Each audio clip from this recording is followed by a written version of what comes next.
Дорогие друзья, уважаемые радиослушатели и телезрители, здравствуйте! Вашему вниманию в прямом эфире программы «Якутск сегодня». У микрофона с вами я, редактор Вета Вишнякова. Наши режиссеры Мария Новгородова, Николай Слепцов-Айдын.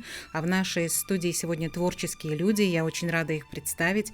Тема звучит сегодняшней программы «Творчество без границ». И я думаю, мы точно сегодня, по сути, будем соответствовать названию. Итак, сегодня в нашей студии поэт и автор песен Елена Черепанова. Елена, здравствуйте. Здравствуйте, очень приятно. Ага. Мне тоже очень приятно и самой познакомиться, и познакомить наших слушателей и зрителей с вами. И также в нашей студии сегодня Любовь Залина, поэт. Любовь, здравствуйте. Автор стихов. Здравствуйте. И мы еще ждем еще одну гостью, Ирен Дрозд. Она автор стихов и автор песен. И она меня как-то немножечко и ограничила в том, чтобы не называть ее и сегодняшних гостей, вас, поэтами. Почему-то такое отношение, что она сказала: нет, мы не поэты, мы авторы стихов. Почему? Почему так строго к себе? Потому что я спрашивала у Ирины, она говорит, для меня поэт — это Александр Сергеевич Пушкин, Марина Цветаева, а я простой человек, и нет, я просто автор. Вот не знаю, почему-то у нее. Но, тем не менее, очень много мероприятий, в которых вы принимаете участие как авторы стихов, и на ваши стихи пишутся и песни, и сами вы пишете песни. Поэтому мне как-то показалось, что это такая вот, зачем так скромно? Можно о себе уже более широко заявить. Но это чисто мое мнение, поэтому вы как вам удобно, так и представляетесь.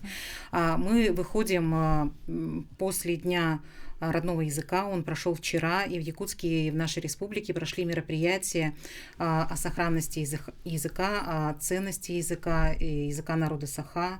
И поэтому сегодняшний эфир, мне кажется, будет очень хорошо начать с песни на якутском языке и с премьеры песни. Елена Черепанова сегодня нам приготовила такой подарок, чудесную песню, я ее уже слышала, просто фантастически звучит. Елена, я буду рада, если вы подарите ее сегодня нам всем. Я хочу изначально как я к этому пришла. Я вообще сама медик, работаю неврологом в первой поликлинике и медцентре города Якутска, РБ номер 1. И я когда была на вызове первой поликлиники и шла с вызова, и потом случайно в WhatsApp-группе увидела объявление, это в прошлом году, пойти на кастинг студии Баяны Дагдай «Орлы». И я туда пошла. А там люди были вообще уже очень подготовленные пришли, а я просто пришла прямо с улицы и начала просто одну свою песню начала петь про лебедей. И они взяли меня в этот проект. И с этого момента у меня что я поняла, что мне надо, оказывается, петь и писать стихи. Потом первым учителем моего пения, это в Усть-Алданском районе есть очень хороший ансамбль Кенчари, мой преподаватель по музыке Василий Степанович Парников.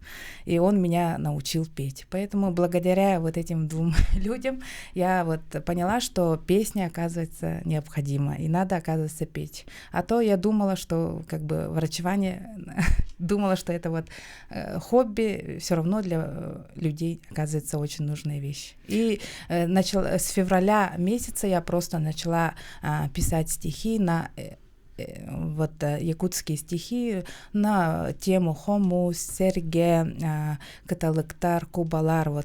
Как-то само собой так пошло. А вы врач-терапевт, да? Нет, я врач-невролог. Невролог. Я слышала, что пение продлевает жизнь, потому что это же дыхание, это правильный вдох-выдох, да? Да. Такое есть. Вообще удивительно, что у вас сочетается такое романтичное, да, стихи, песни, и с вашей такой работой, да, врача, считается, что врачи люди-циники, потому что, вы видите тяжелое каждый раз. А у вас, наверное, ваше творчество является некой отдушиной, да? Да, для меня как будто отдушина. Как я начала уже писать, у меня еще к стихам Диана Сутакова, она меня это WhatsApp-группы Аяр Арт, я там очень много тоже пишущих моих, коллег, соратников. Я постоянно с ними общаюсь и читаю, перед сном обычно читаешь стихи и засыпаешь, успокаиваешься. Ну, это очень как бы плодотворно.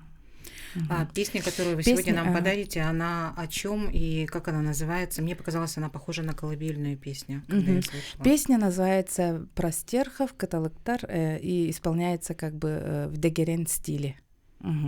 Там как бы стерхи летают над синим небом, вокруг солнца, вокруг Ортодойду, и вот танцы стерхов даруют людям как бы счастье, вот. Поэтому я сейчас спою, Да, пожалуйста.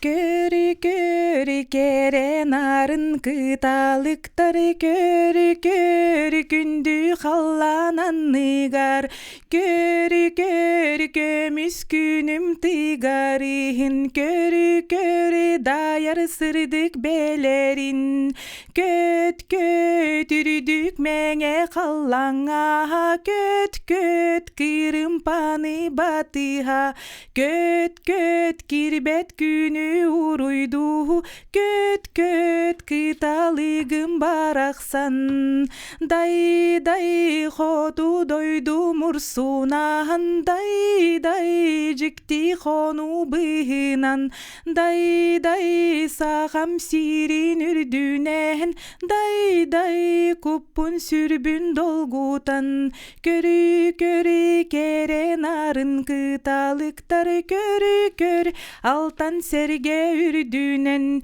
көр ыхар түйүлгенен көр үрдү каллананынан күт кыталыктыр кылларым күт жолу түстүр түгеннерин күт кыталыктыр сегердерим күт жолу аныр үңкүлерин. Спасибо большое, мне очень нравится. Мне кажется, даже вот в песне якутский язык очень мягкий такой, да, как-то в речи вроде бы кажется немножко такой рисковатый язык, а тут прямо такой плавный. Спасибо вам большое. Я думаю, что сейчас мы можем послушать «Любовь». Я о вас узнала за кадром, что вы многодетная мама. Вы, кроме того, что пишете стихи, вы еще рисуете картины. Еще у вас масса разных увлечений. И мне, конечно, совсем непонятно, как вы все это успеваете, ведь у вас 4 дочки. Добрый день всем слушателям. Меня зовут Залина Любовь, да, я многодетная мама. Я работаю экономистом. Значит, я бы хотела сказать, что вот начало как бы моего такого творчества поэтического началось в 2017 году, когда я, укладывая дочек спать, у меня что-то такая ностальгия и тоска взяла по родине, что в течение часа у меня сразу написался стих. Я уроженка Абыйского района, поселка Белая гора, и вот в течение часа родился стих, который очень понравился моим землякам. Его там читают везде, там выступают с ним, он как бы как визитная карточка получилась. Вот. И сегодня, возможно, ваши земляки вас увидят. Да, возможно, они увидят, я передаю им большой привет. Сегодня же еще День влюбленных, и я вот хотела бы такое небольшое отступление сделать. В 2010 году, когда мы с мужем познакомились, и вот у нас был конфетно-букетный период, получается, мы с друг другом переписывались в стихотворной форме. То есть я ему стишок, он мне стишок, и вот у нас прям длилось это состояние где-то полгода примерно, вот так мы переписывались. Там были такие несерьезные как бы стихи, а сейчас я бы хотела прочитать зрителям стих о любви к родине, да, он называется «Родина моя». И у нас еще есть к вашим стихам, у нас есть видео. Мне очень понравилось то, что вы свое творчество оформляете, то есть вы этим занимаетесь, у вас и видеоклипы есть, да? Да, вот когда какие-то даты знаменательные, там день рождения поселка или что-то еще, вот я вот к этим датам старалась как-то немножко сделать видеоклип, оформить музыку, там стихи свои, дополнить как бы стихами, получается, и фотографии. Родина моя,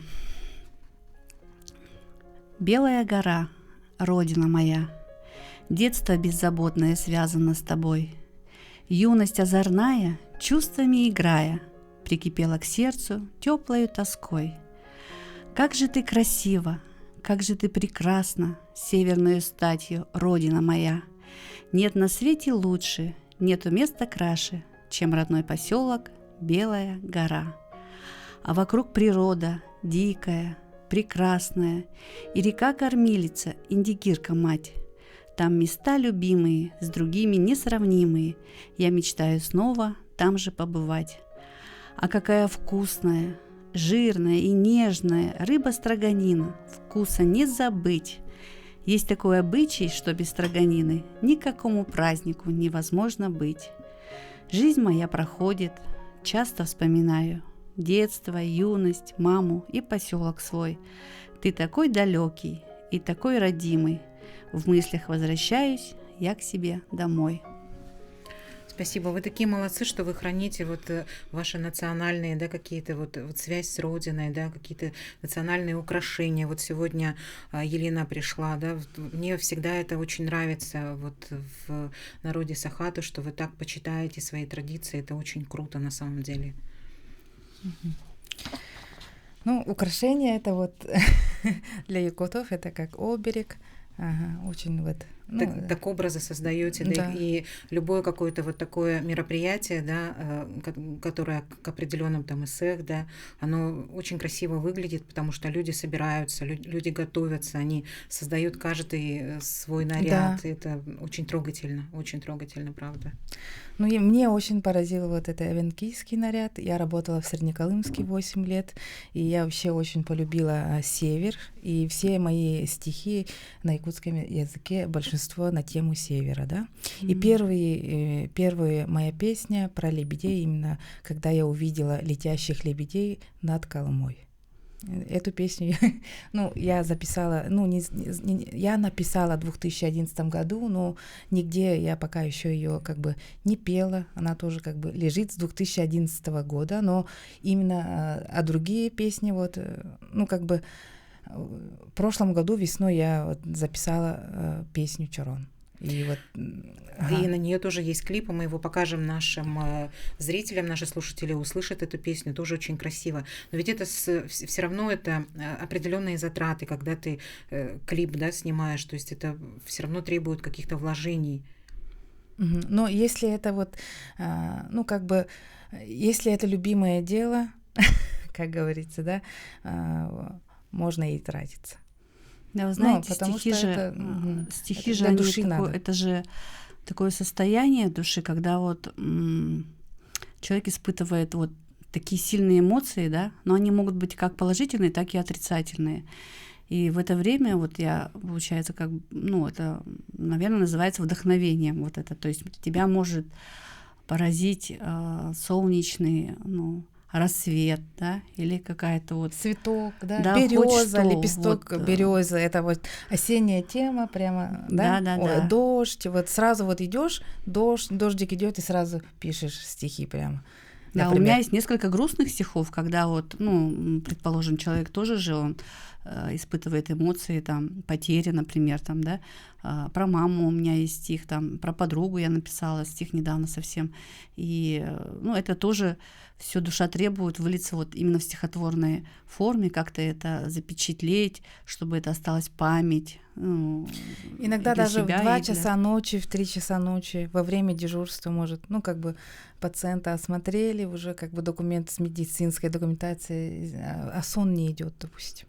Да, и можно в это время написать. Да, никогда не знаешь, когда тебя вдохновение застанет. Да. И вообще можно и в автобусе, у меня иногда так. Да, у меня тоже стих про маму написался, когда я ехала с работы домой, это где-то минут 30 занимает, за это время написался стих. То есть, тоже так интересно, почему именно такое состояние души, значит, было. Некоторые стихи вообще можно и по памяти, да, они уже и на памяти уже сохраняются, некоторые. А некоторые просто надо такие длинные, обязательно надо написать. Да. И вроде бы как любовь, да, мы сегодня поговорили, что сегодня день всех влюбленных, так его принято называть, что вроде бы любовь, да, двигает человеком, чтобы написать какие-то строки, но не всегда же любовь, иногда это бывает очень странное чувство и грусти, и печали, и какой-то тоски, да, которая из тебя выплескивается такими стихами. Но почему же тогда не поэты, почему же тогда что еще нужно для того, чтобы быть поэтом? И стихи есть, и песни, и мы творчество, мы начинающие будущее, да. Да. У нас еще Просто все впереди. Да. А что-то еще нужно, какая-то формальность для того, чтобы вы все-таки уже Нет. себя называли, что вы поэт? Нет, ну я вот имя выбрала не Елена Черепанова, и когда я пишу стихи, у меня как бы Дойдулана, да, потому что я родилась в феврале, и те, кто родился в феврале, ну как бы по якутским поверьям можно как бы очень любящий свой край, родной край, как, ну вот такое. Наши режиссеры говорят, что мы можем посмотреть видеоклип, который вот с Чиронами на вашу песню.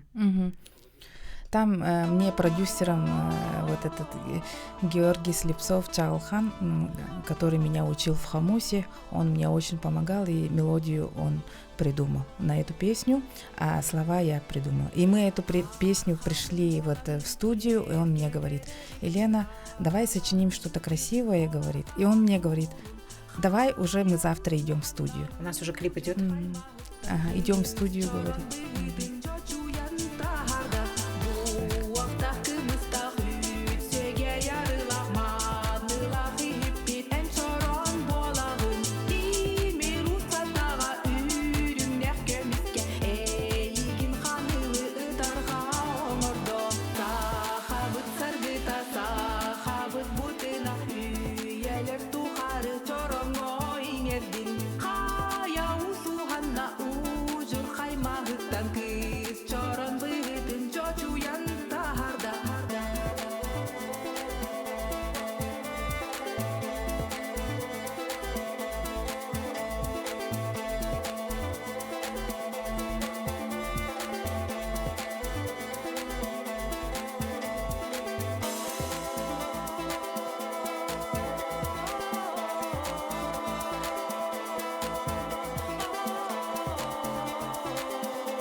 Очень красивый клип, я второй раз его смотрю, и мне очень нравится, прям глаз не могу оторвать, вы еще и прекрасно танцуете, кроме того, что поете и сочиняете стихи, сколько талантов. Вот этот режиссером была Татьяна Попова, очень тоже красиво вот это. Мы в 3 часа ночи это все снимали утра, получается, 25 мая прошлого года, и вот это модельки от Нинель Даниловой.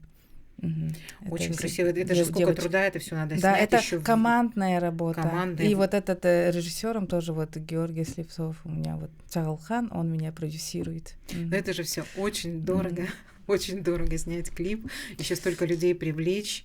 И мне кажется, это прям очень круто, что вы настолько вот так вот в свое творчество вкладываетесь. Это прям очень, прям здорово. Ну, молодцы. Я просто вот...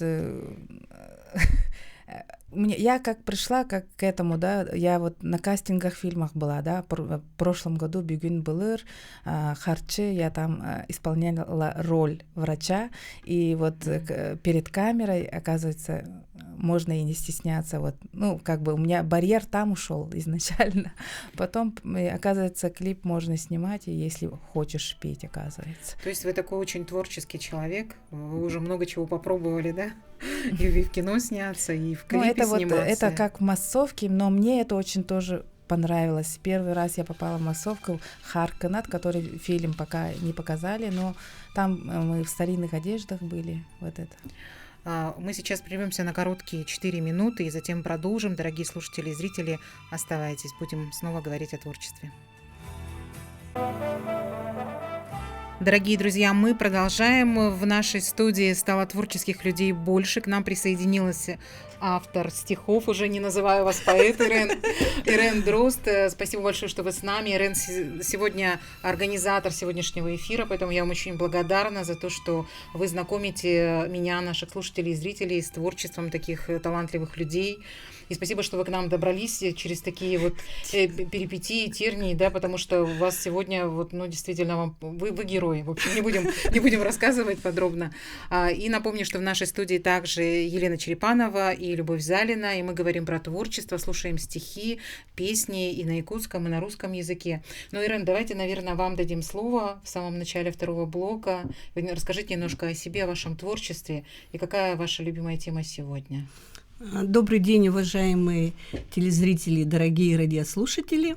На сегодня я готова говорить только о любви. Меня зовут Курилюк Ирина Витальевна, творческий псевдоним Ирен Дрозд. И вот хочу сделать акцент именно на том, что сегодня День влюбленных. Это у меня осталось со школьной скамьи. И говорить о творчестве можно, конечно, но это бесконечная тема. Скажу только, что когда ушла на пенсию, стала вот я сочинять. И сейчас я хочу прочитать несколько стихотворений. Основополагающее, что такое любовь? Что такое любовь? Просто платье в горошек, детский смех, топот ножек, пара детских ладошек, еще розы на праздник и чай вечерком. Море нежности, ласки, езда с ветерком. Жизнь, любовь, в ней весь смысл, в любви счастье глоток. Любовь годы возвысит, да поможет нам Бог. Нужно чувство беречь, надо ждать новых встреч, верить свято, что все жизнь закружит еще. Спасибо большое. Вы чудесная, Ирен. Вы вообще человек, которому хочется подражать, потому что вы, когда ушли на пенсию, вы просто столько много всего делаете. Я смотрю за вашими статусами. Вы так активно принимаете участие во многих мероприятиях нашего города. Вы столько щедро дарите людям стихи. Вот вы с человеком познакомились, и у вас тут же стих. Вы в каком-то месте побывали, у вас тут же стих. И вы берете так щедро и всем их раздаете. Да, и поэтому вот когда задают вопрос, ну, откуда черпаете вдохновение? Вдохновение – это сама жизнь, это люди, которые нас окружают. Вот я познакомилась с двумя прекрасными дамами, я настолько влюбилась, я была потрясена тем, насколько они талантливые. Светлана, вам спасибо большое, что нас позвали вот этим составом. И я пришла, чтобы окунуться еще как можно ближе в творчество этих одаренных личностей, причем творческие они в широком смысле слова. Я не знаю, есть ли что-то, чтобы не могла, например, любовь. С Еленой я менее знакома. Мы на приеме познакомились. Да, а вот Люба-то могла сказать, как мы познакомились. Она еще прекрасный художник. Да, и вот вы любовь, а у нас своя любовь сегодня в студии, да. И картины прекрасные. У нас есть Да, видео картин. Я бы хотела рассказать, как мы познакомились, да. Там же в 2017 году, когда я написала первый стих, я начала замечать красоту вокруг. Вот, все красиво, вот листочек там, да, небо какое-то, вот облака какие. И тогда еще был популярен Инстаграм. В Инстаграме я начала замечать картины, написанные маслом. Вот как раз ваши картины сейчас видят наши зрители. Да, и думала, что же это такое вообще рисовать? Я в детстве не рисовала, и никогда, в принципе, не испытывала какого-то интереса. А тут вот в 37 лет у меня какое-то вдохновение пришло, сходила на мастер-класс, мне показали, как смешивать краски, и я начала рисовать картины. Участвовала в пленэре «-50», где мы познакомились с Ирен, вот как раз там мы и познакомились. Великолепные картины, как настоящий художник. Как вы потом я портрет дяди Васи о лебеде. Да, вы так быстро научились рисовать. Потом я участвовала в выставке, посвященной 385-летию города Якутска, выставка самодеятельных художников. Принимала участие в республиканской тоже выставке «Наивное искусство». Но мне сказали, что у меня искусство совсем не наивное. Далеко не такое. И дали номинацию «Лучшее исполнительское мастерство». Там тоже вот, видно. Это вот мы на пленэре как раз. У меня берут интервью, вот НВК тоже. Это я рисовала острог. Шуба какая которая у меня теперь да. висит. И вот острог, да, я подарила Ирен. Могла принести сюда на передачу. В общем, вот. И, ну, скажу, что, в принципе, меня манит все новое, красивое. Я как бы это все, как сказать, впитываю в себя. И вот у меня каждый раз, когда я что-то увижу, у меня начинается какой-то новый этап другого творчества. Поэтому у меня как бы картины, когда я вышла на работу, у меня они немножко ушли на задний план, появились стихи. Также я вот в 2020 году мы купили земельный участок, построили дом, и появилось новое творчество, это работа с деревом. А электрика? Вот, там клип вот тоже есть, да. То есть я в этом доме провела сама электричество все полностью, построила кровать, кухню, ну такие, в общем... Я вообще просто... Вот это море творчества, да? Да. Я люблю чинить из старого делать новое, а так как у меня дача в стиле Прованс, я из нового тоже могу сделать старое, ну как бы состарить искусственно, да. Еще шьете, кажется. Да, еще я шила, вот.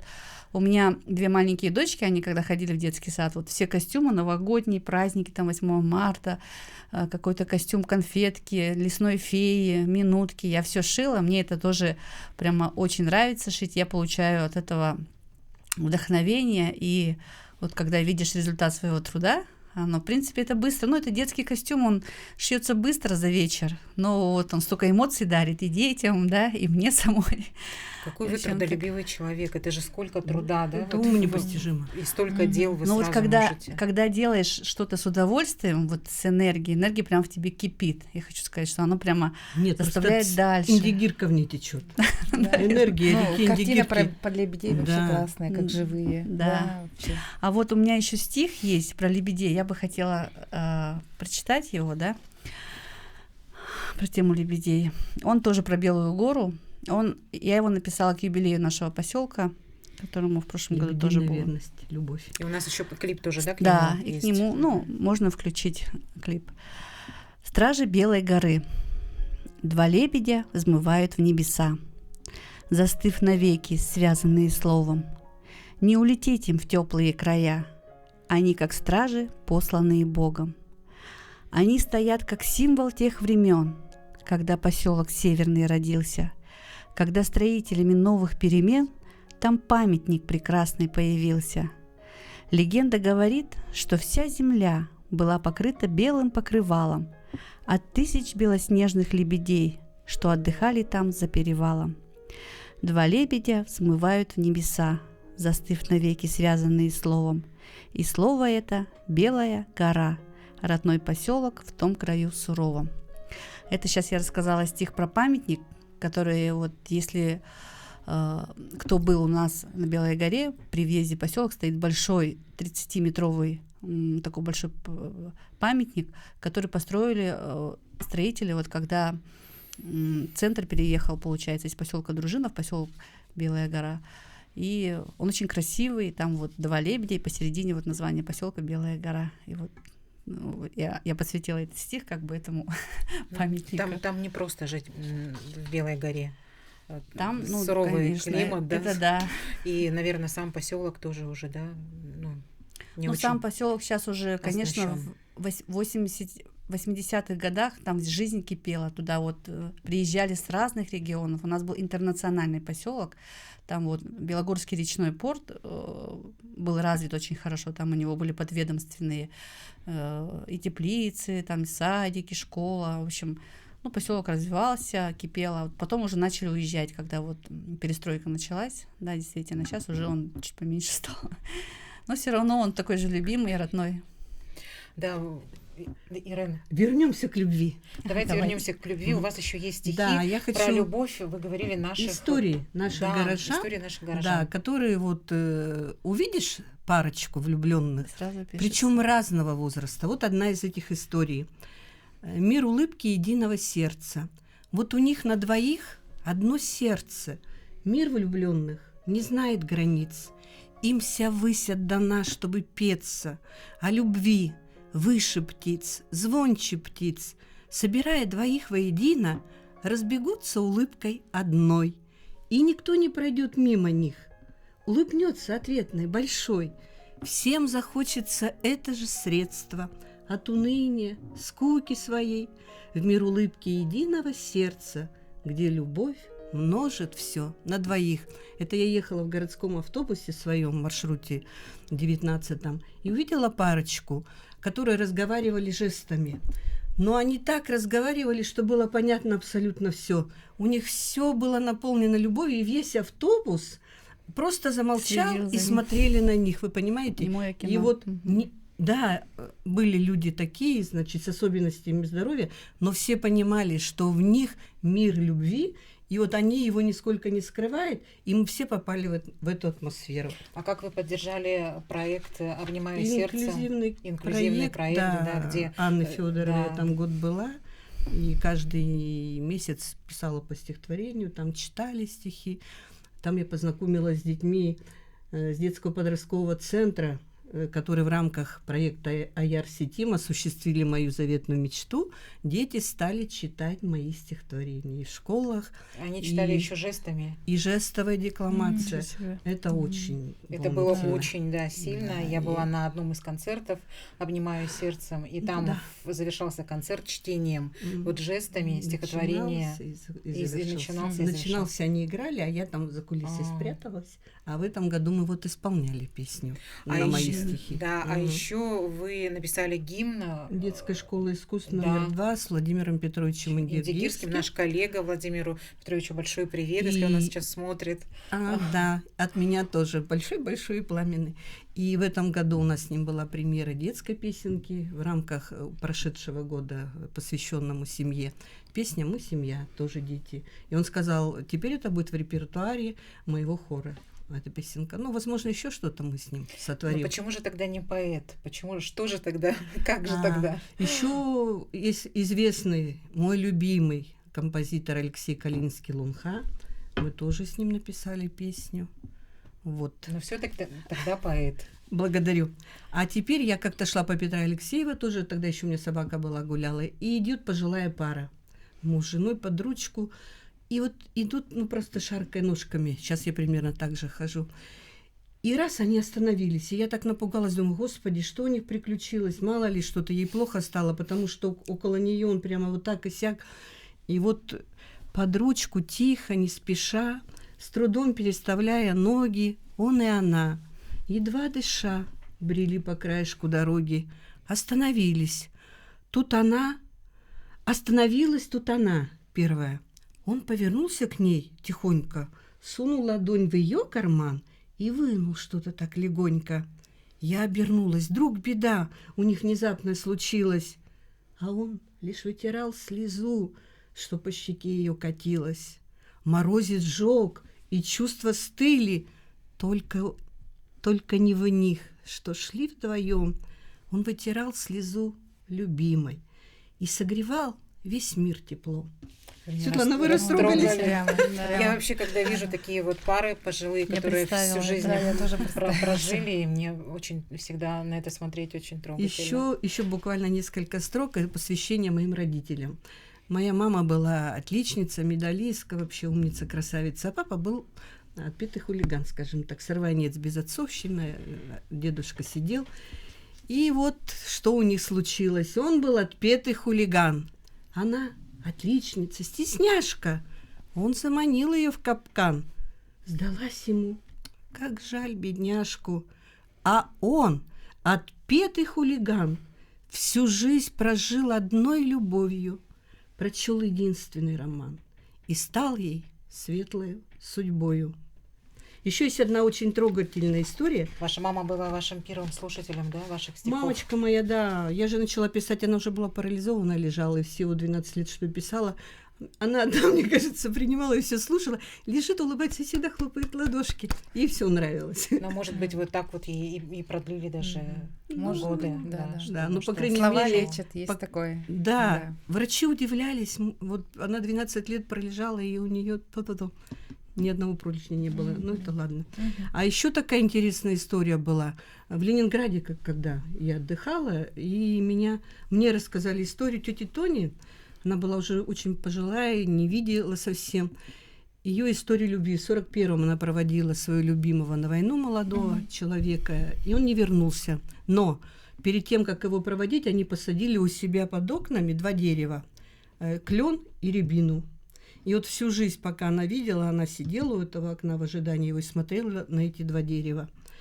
Костры рябины красной пылают за окном, а рядом клена павший к ней тянется с трудом. Я это слово исправила, тут мне не так дали. Меня на свете нету, а клен растет, стоит и без конца годами с рябиной говорит. Сегодня этим кленом к тебе прижался я.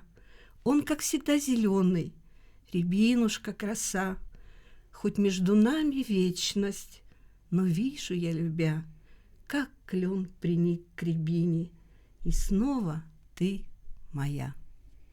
Спасибо. Стихи о любви. Есть еще одна Классные история. стихи. Родителям однокурсницы времени нету, да? Автор, поэт Ирен Дрозд. У нас еще Всё, есть песня давайте. у Елены, да. Я думаю, будет хорошо, если мы закончим наш эфир песней, да. потому что мы начали Конечно, песни, да, конечно. и будет хорошо. Но это тоже авторская песня, которую я почти сочинила, несколько месяцев назад, и вот это она... Премьера? Как получается, как премьера. Никто не слышал, никто не вот это, и первый раз вот сейчас буду я ее петь. Ага. Этническом варианте тоже. Түң былыру сүрбүт тыл көппүт сиринен төннөкпүн багардым таская быгар ый ота сырдатар көлүче утагар мен ыра санабын этекпин билебин келеге оскулан тула бар ол үйе саңатын эйе хетердерди үс куппар духа бар туматты тылларбын таская быттаны ал отумумаяр букыма кытыстар көрдөстүм айылгам күттен өбүгем ситимин быгыма сахалы энтыңы нум-нума. Медитативная песня. Спасибо как-то, большое. Да? Я хочу, чтобы мы сейчас все похлопали друг другу. Вы такие все молодцы. Спасибо вам огромное. Спасибо вам большая Спасибо благодарность вам. у нашего сердца. Вот так. Да. Спасибо И вам большое. тоже большая благодарность, Спасибо, каждой из что вас. позвали. Спасибо большое. Вы сегодня, я думаю, подарили столько приятных минут, впечатлений, эмоций и друг другу, и Было нашим очень приятно познакомиться. да, зрителям Да, и очень нашим приятно было слушателям. Я еще раз повторюсь, Елена Черепанова, Любовь Залина, Ирен Дрозд, поэты сегодня в нашей студии, авторы стихов, стихотворений и песен. Я с радостью приглашаю вас еще в нашу студию. Всех благодарю за внимание и всем желаю хорошего вечера. Пусть будет любовь вместе с вами. Всех с праздником.